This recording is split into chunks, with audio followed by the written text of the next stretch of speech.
Puji Tuhan saudara, selamat sore, selamat bertemu dalam kasih nama Tuhan Yesus Kristus.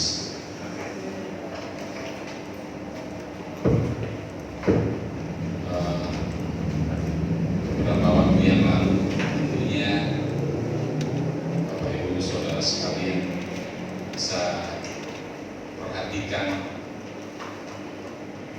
viral ya saudara ya, tayangan baik di televisi maupun di alat media ya yang ada di para netizen itu pun juga banyak berkomentar saudara. Kalau saudara lihat di sana ya, keluarga ini ya, keluarga yang hidupnya lingkungannya dia adalah orang yang dari Maluku, Ambon khususnya saudara. Dia ini adalah orang Kristen. Dia sampai di penjara di Nusa Kambangan, sampai diwawancarai dari media juga yang mewawancarai juga seorang Kristen anak Tuhan juga. Dia katakan bahwa dia sudah bertobat dan lain sebagainya. Mungkin saudara sudah bisa tebak siapa itu, yaitu keluarga T. Ya. Keluarga K ini adalah kehidupannya seorang atau keluarga yang benar-benar hidupnya dari preman saudara, atau gangster ya, atau kehidupannya di dunia hitam. Suatu saat kemarin itu viral, dan yang anehnya yang saya nggak habis pikir itu saudara, kalau yang apa itu ada John K dan Luz K ya. Luz K ini adalah paman daripada John K. Itu nggak mempermasalahkan saudara, saya nggak habis pusing karena dari sananya memang dia adalah seorang preman, keluarga preman semuanya, dan dia mempunyai anak buah yang begitu banyak sekali saudara. Tapi yang tidak habis pikir yang menjadi saya agak nggak suka saudara ya, mungkin juga ikut terbawa dengan para netizen.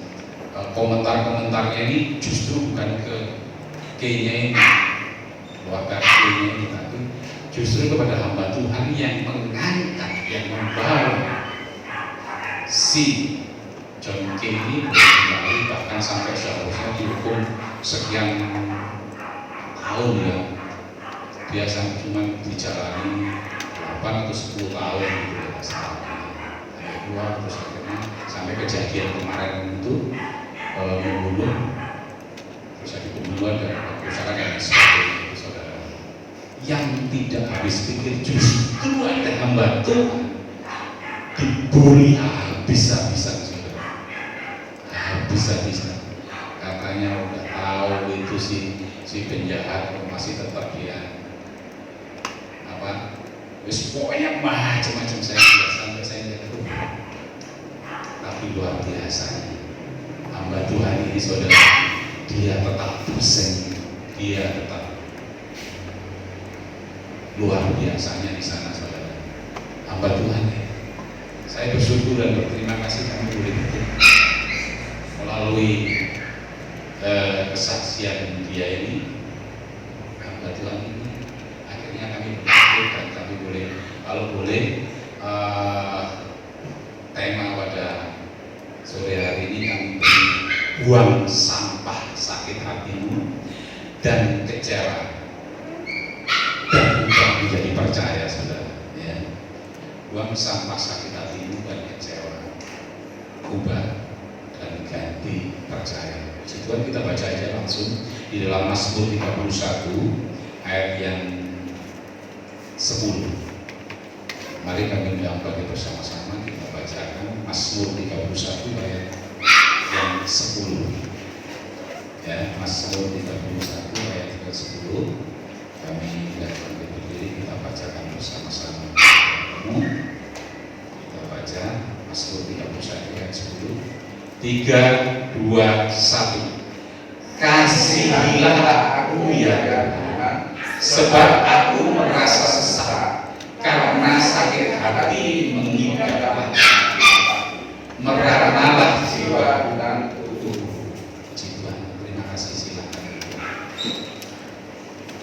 Ya.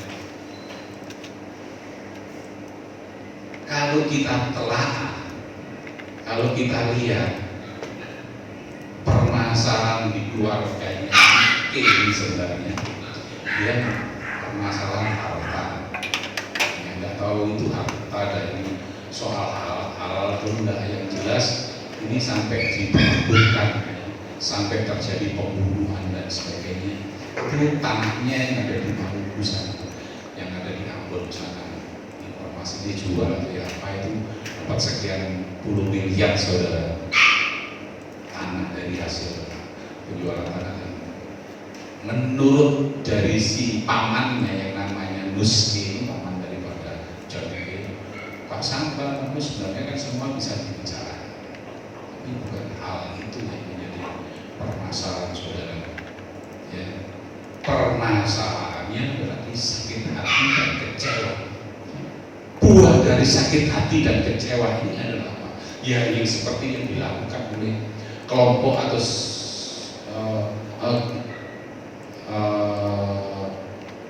mafia atau geng ini saudara ya, atau preman-preman, para preman ini saudara. Mungkin saudara dan saya juga pernah alami yang namanya sakit hati, yang namanya kecewa. Itu tidak kita pungkiri, tidak perlu kita tutupin. Pasti saudara dan saya pernah alami yang namanya sakit hati. Jangankan saudara dan saya, tokoh di Alkitab aja ya, seperti kalau saudara baca dalam Mazmur itu kan adalah salah satu tokoh saudara. Ya. Tentunya kita semua pernah merasakan kepahitan ya, sakit hati dan kecewa itu. Tidak ada seorang pun yang kebal terhadap yang namanya sakit hati dan kecewa. Sekali berdaud saja saudara, Daud di dalam Alkitab, bahkan sampai kita baca ya, Raja Daud ini luar biasa. Ya. Yang dikatakan berkenan kepada Tuhan ya, pun pernah merasakan yang namanya sakit hati, berulang-ulang kecewa, berulang-ulang saudara. Bagaimana tidak? Daud ini tidak dicelakai oleh rajanya pada waktu itu Saul. Selain dia raja, dia itu mertua daripada Daud. Saul ini mertuanya. Keluarga ya, kecewain sebenarnya kan nggak memungkiri dia sakit hati karena dia sampai mau dibunuh dan lain sebagainya. Dari istrinya sendiri dia ada dihormati sama istrinya, anak daripada Saul. Diketawain kalau saudara baca ada diketawain, dikhianati sama kandungnya sendiri, sama Absalom. Dikhianati juga, dibuat sakit hati juga sama pegawai dan lain sebagainya. Ada yang mati Tofel yang mati Tofel, dan banyak lagi saudara, masih banyak lagi. Membuat Daud sakit hati itu seharusnya manusiawi juga saudara. Sebab manusia si Daud ini adalah juga sama seperti saudara saya, manusia biasa, bukan manusia super saudara.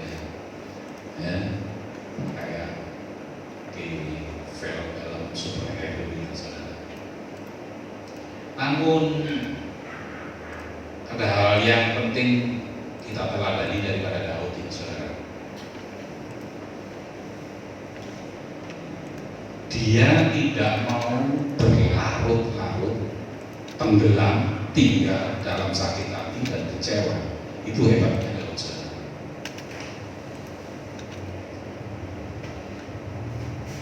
Dia bisa membalas situasi saudara.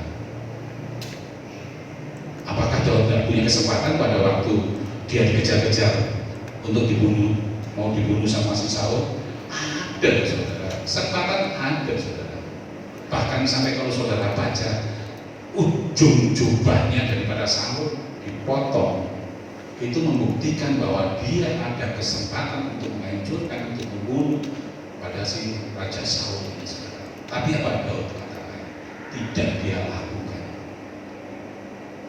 dia tidak kerjakan saudara. Ini hebatnya Daud saudara. Jadi sakit hati, kecewa, dia ubah dengan kebaikan. Daud tahu dan pernah merasakan dampak dari sakit hati saudara. Daud pernah, mungkin saudara dan saya juga pernah merasakan itu. Namun kalau saudara baca di dalam Mazmur kelanjutannya yang tadi saya bacakan aja di dalam Mazmur 31 ayat yang itu sangat berbahayanya orang sakit hati, kecewa itu berbahaya. Kalau saudara baca di dalam Mazmur 31 11 sampai 13 saya bacakan ya. 11. Sebab hidupku habis dalam duka dan tahun-tahun umurku dalam keluh kesah. Kekuatanku merosot karena sengsaraku dan tulang-tulangku menjadi lemah. 12. Di hadapan semua kawanku aku tercela, menakutkan bagi tetangga-tetanggaku dan menjadi kekejutan bagi kenalan-kenalanku, mereka yang melihat aku di jalan lari daripada. Sampai segitunya saudara. 13. Aku lelah hilang ingatan seperti orang mati, telah menjadi seperti orang barang yang pecah saudara. Sebab aku mendengar banyak orang berbisik-bisik, ada kegentaran di pihak mereka, bersama-sama mereka bermaksud mencabut nyawa. Ini saudara, sampai segitunya. Merasa sakit hati dan kecewa itu normal dan bukan dosa. Tapi merasa sakit hati dan kecewa itu normal dan bukan dosa. Tetapi akan menjadi dosa saudara saat kita membiarkannya dan memelihara rasa sakit hati, kecewa, sehingga menjadi kepahitan, dendam, kebencian, ya. Itu yang bahaya saudara. Itu yang bahaya. Kalau saudara dan saya tetap pelihara hal itu yang rugi sendiri saudara dan saya. Ya, hati, ya, dendam akhirnya muncul hal seperti itu. Itu merupakan sampah saudara. Sampah-sampah hal tersebut Daud lakukan, dibuang saudara. Itu saudara. Sebab menyimpan sakit hati dan kecewa tidak baik bagi kesehatan dan keselamatan saudara dan saya. Jadi perlu ada proses pembuangan, proses menyingkirkan sampah-sampah tersebut saudara. Lalu dibereskan saudara.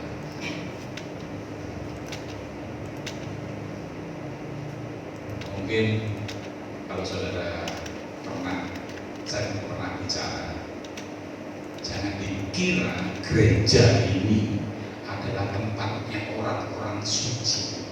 Kalau saudara menganggap itu salah. Gereja ini tujuan adalah tempat untuk proses dari orang-orang yang tidak benar mau kebenar. Itu sini tempatnya. Lah siapa yang ada ibu gembala, ada keluarga pastor, mungkin ada majelis atau sidang yang membimbing. Bukan berarti beliau mereka itu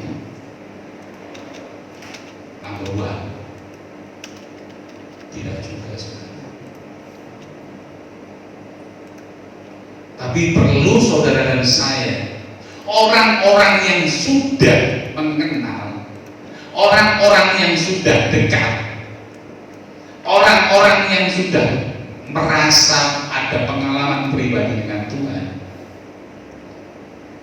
itu yang perlu membimbing, yang membawa, mengajar kepada orang-orang yang hidupnya masih dalam proses taraf mulai atau taraf bertumbuh iman percaya.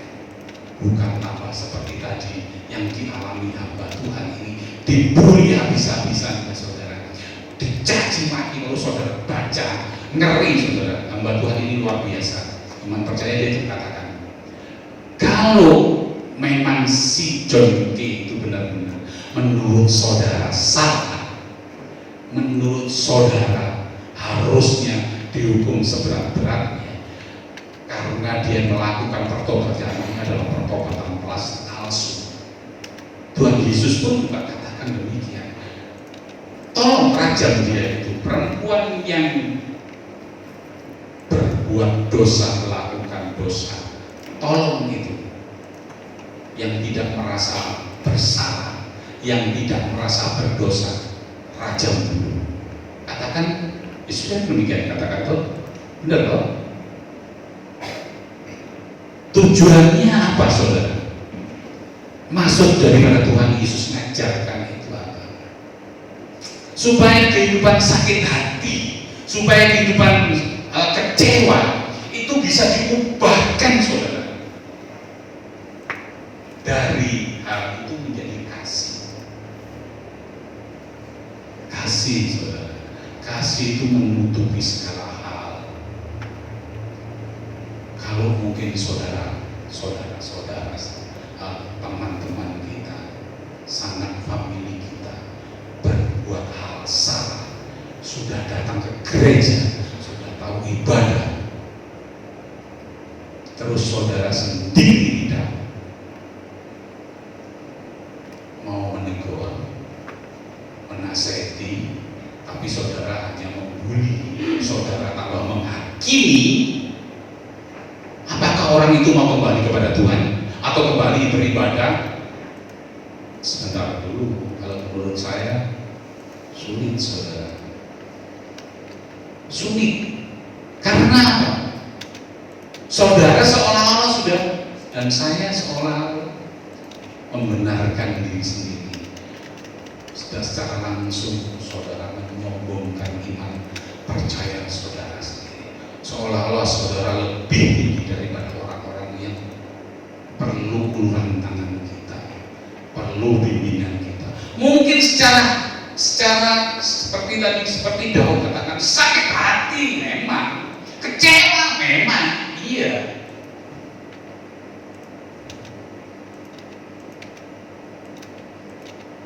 Tapi bagaimana yang dilakukan Daud? Dia merasa berkemenangan saudara.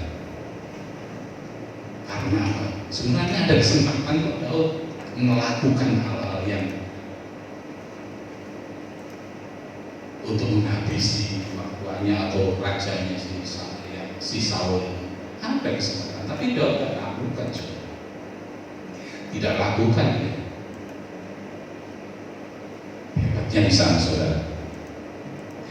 Jadi sampah sakit hati dan kecewa itu perlu dirubah saudara dengan percaya kepada Tuhan. Mazmur 31 ayat 15 katakan demikian. Tetapi aku kepadamu aku percaya ya Tuhan, aku berkata Engkaulah Allahku. Luar biasanya Daud saudara.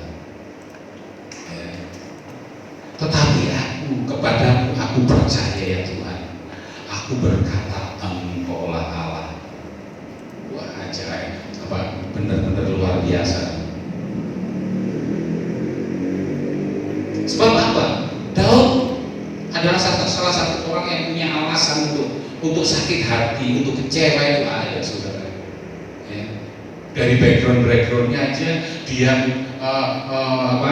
waktu dia membunuh si Goliat aja dia nggak dihargai saudara.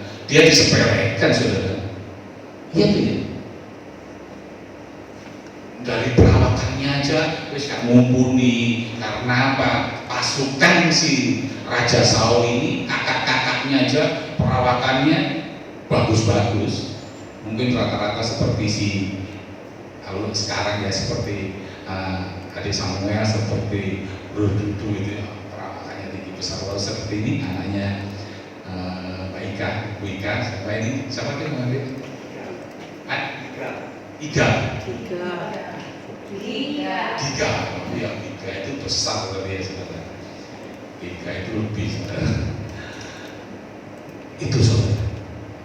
Jadi perawakannya itu perawakan standar-standar yang memang pilihan. Kalau saudara lihat di angkatan laut, angkatan udara itu yang kalau yang di mana di angkatan udara itu ada pasukan khusus itu punya standar tingginya harus sekian, punya bodi sekian.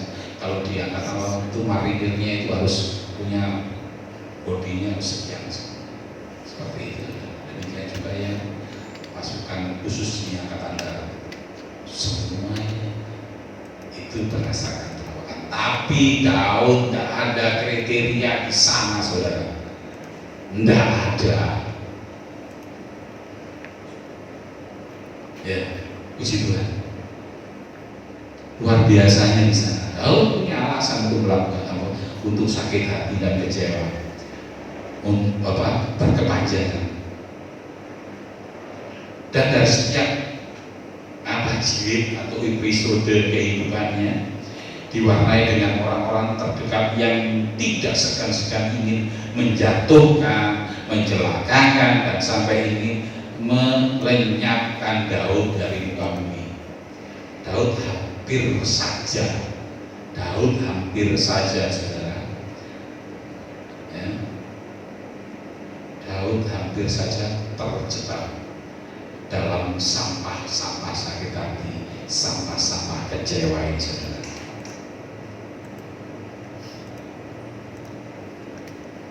Karena sampah-sampah sakit hati dan kecewa ini tidak ada manfaat dan gunanya saudara, dan sangat membahayakan kehidupan secara jasmani maupun rohani itu saudara. Terus apa yang dilakukan oleh Daud?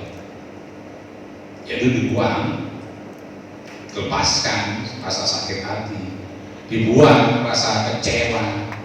Mungkin saudara saya atau mungkin pada saat hari ini mungkin melihat anak-anak kita menjadi kecewa karena tidak sesuai yang kita harapkan, atau mungkin kita melihat saudara-saudara kita tidak sesuai yang kita harapkan, atau mungkin orang tua kita tidak sesuai yang kita timbul sakit hati, kita timbul kecewa. Daud memilih percaya kepada Tuhan dan mengingat segala kebaikannya. Membuang sakit hati dan kecewa itu ternyata mudah dan ganti dari sakit hati tadi ya. Pengakuan Daud saudara yang berkata engkaulah Allahku, yang kalau saudara baca di dalam Mazmur tadi, itu bukan kata-kata penghiburan, tetapi itu adalah kata keyakinan saudara bahwa Allah baik, Allah berdaulat, Allah sanggup membela. Dan Daud selalu menang atas sakit hati dan kecewa itu saudara. Daud menang. Ya sampai akhirnya dia mampu mempertahankan kerajaannya sampai kepada diturunkan kepada anaknya. Salah satunya itu saudara. Tetapi pada waktu itu andai kata Daud tidak bisa membuang sakit hati dan kecewanya, tidak tahu, mungkin Daud tidak dipercayakan untuk menjadi raja sampai seumur hidupnya saudara.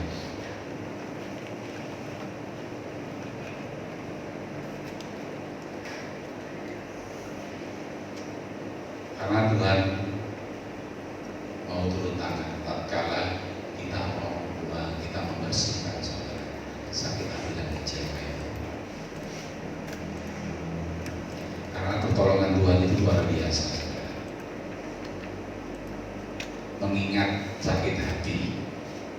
kecewa membuat patah hati, akibatnya tambah lebih fatal, saudara.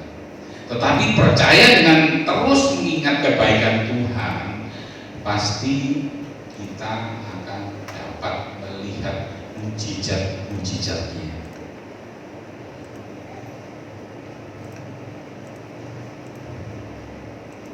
Ya.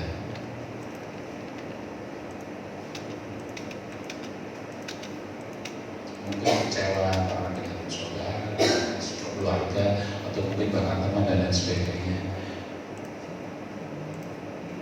Itu bom waktu, saudara. Hati-hati, saudara. Ya, bom waktu. Setiap orang yang menyimpan sakit hati dan kecewaan pasti akan mengalami kerugian besar, saudara. Coba saudara cepat-cepat lepaskan itu sakit hati. Coba cepat-cepat buang itu kekecewaan. Saudara dipercayakan tuh, ya. Jadi orang-orang yang punya talenta lebih itu dipercayakan, saudara, sama Tuhan. Yaitu membimbing orang-orang yang perlu pertolongan kita. Seperti tadi Bu Bapak Bu Suki saksi yang tadi dipercayakan, saudara. Tuhan itu dipercayakan untuk melakukan hal itu. Kalau saudara, keluarga saudara, teman kita ada yang melakukan hal yang benar, jangan tambah di pergunjing, saudara. Jangan tambah di ngomongin gini sana. Bimbing saudara, bawa saudara, arahkan saudara. Supaya apa? Supaya dia tidak terjerumus lebih dalam.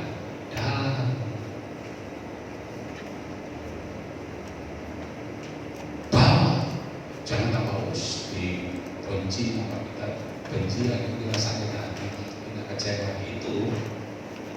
Itu saudara.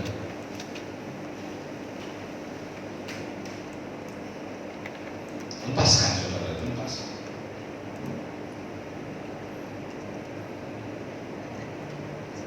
Kita lepaskan sakit hati dan kecewaan dan kepedihan, gelap-gelap. Setiap kecewa dan kesedihan, sakit hati yang datang sebagai sarana kita datang lebih dekat kepada Tuhan, dan kita lebih bersikap sabar, bijaksana, dan lebih dewasa. Kok bisa gitu? Mungkin ya, saudara. Saya punya anak, saya dibilang, Papa, apakah tidak bisa saya menasihati saya? Bisa, saudara. Bisa, kalau saya melakukan hal yang benar. Apakah saya tidak bisa memberi nasihat kepada kakak-kakak saya? Bisa, saudara. Itu mau diterima, monggo. Mau diterima. Tapi yang jelas, saudara dan saya punya tanggung jawab untuk hal itu. Bukan tambah seperti tadi yang saya saksikan.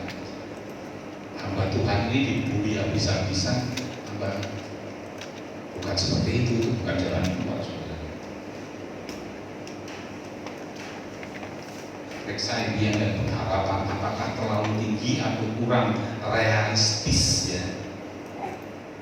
Sebab mungkin saja orang yang kita harapkan, ya, tidak memiliki kemampuan untuk bisa melakukan seperti yang kita harapkan. Ini timbulnya kecewa. Nah, supaya orang lain itu mau bisa sesuai yang kita harapkan, bawa dalam doa dong. Bawa dalam doa terus. Berdoakan sebelum saudara bertindak, saudara mengharapkan orang itu berubah sikap.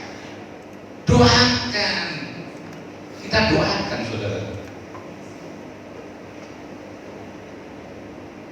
Ingat bahwa kita hanya bisa mengontrol dan mengubah diri kita sendiri, dan bukan mengubah orang lain. Perlu catat itu, saudara. Ya.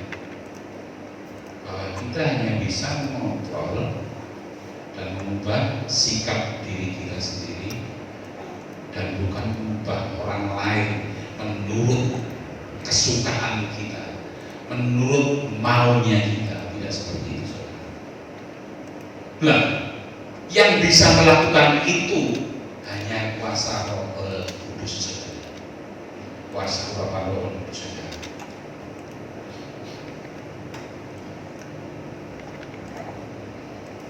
Jika kita berusaha mengontrol dan mengubah orang lain, maka kita justru akan menjadi semakin sakit dan kecewa. Itu pasti. Serahkan aja sama Tuhan. Tuhan yang punya hidup loh. Serahkan aja, kita bawa dalam Tuhan.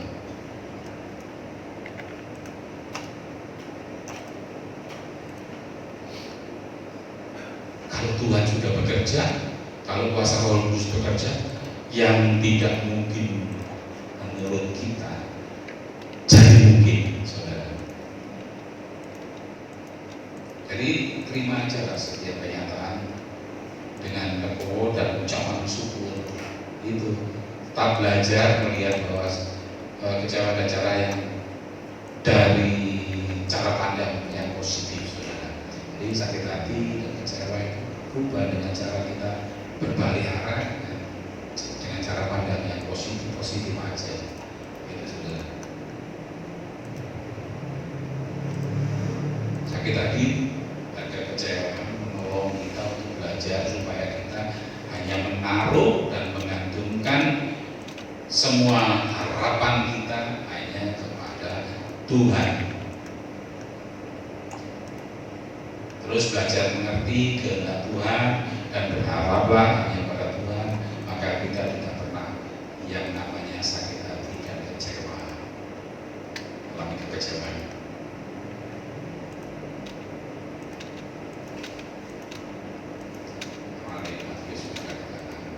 Berbahagia orang yang tidak kecewa dan menolak Tuhan. Tuhan, firman Tuhan tidak kami panjang lebarkan, ialah